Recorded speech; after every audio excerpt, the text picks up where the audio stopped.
Assalamualaikum warahmatullahi wabarakatuh. Halo semua, perkenalkan nama saya Adira Rahmawati NPM 67 dari kelas A Angkatan 2018. Untuk memenuhi tugas akhir sebagai ujian akhir semester ganjil tahun ajaran 2020-2021 dengan mata kuliah Manajemen Supply, di sini saya akan membahas mengenai perencanaan, pengadaan, dan penyimpanan obat di apotek yang terbagi ke dalam 3 video yang berbeda. Untuk penjelasan lebih lengkapnya, mari disimak yuk video berikut ini. Untuk link video berikutnya akan dicantumkan di description box di bawah ini. Semoga bermanfaat. Halo semua, kembali lagi bersama saya Adira Rahmawati. Di video kali ini kita akan membahas tentang penyimpanan sediaan farmasi atau obat di apotek. Video kali ini merupakan video pembahasan terakhir dari video-video sebelumnya. Mari disimak yuk! Pada video sebelumnya, kita telah membahas tentang perencanaan dan pengadaan. Selanjutnya, kita akan membahas tentang penyimpanan obat.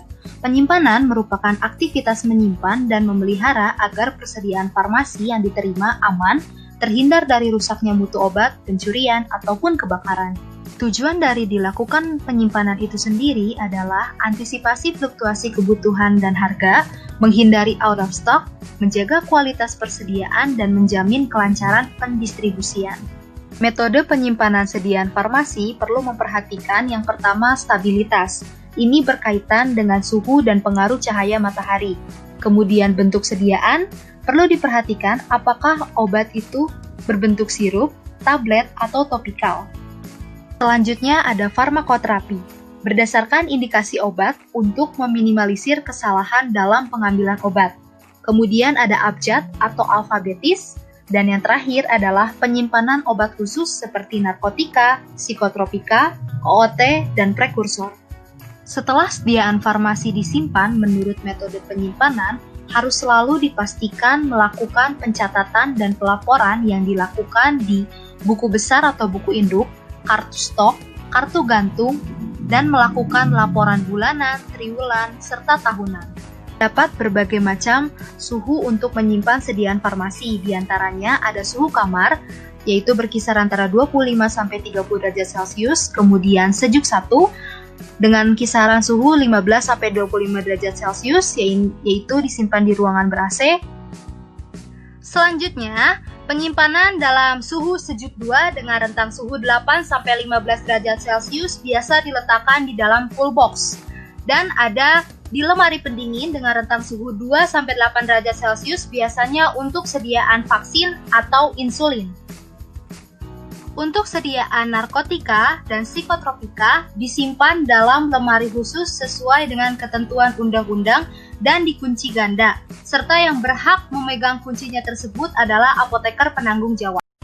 Perlu diperhatikan juga untuk barang atau sediaan yang mudah terbakar harap disimpan di dalam gudang atau lemari yang tahan api yang dilengkapi dengan alat pemadam kebakaran atau APAR. Dalam menyimpan tabung oksigen, harus disimpan dengan rantai pengaman seperti yang ditunjukkan pada gambar di sebelah kanan. Untuk penyimpanan B3 atau bahan berbahaya dan beracun harus disertai MSDS dan simbol dari sediaan tersebut. Contohnya dapat dilihat dalam gambar yang tertera di video. Di situ ada simbol untuk risiko fisika kimia, risiko kesehatan, dan risiko lingkungan. Untuk troli emergensi hanya digunakan untuk kondisi kegawat daruratan. Oleh karena itu, troli ini harus disimpan di tempat yang aman dan dapat dijangkau.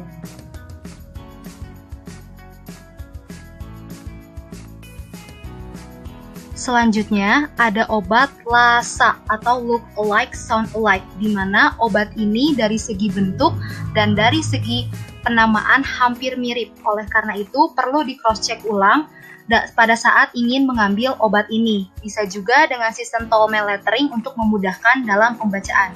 Selanjutnya, perlu diperhatikan obat-obatan dengan label High Alert.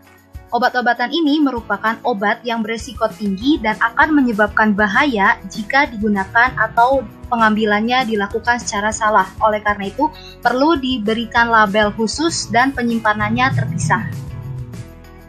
Terima kasih telah menonton video ini.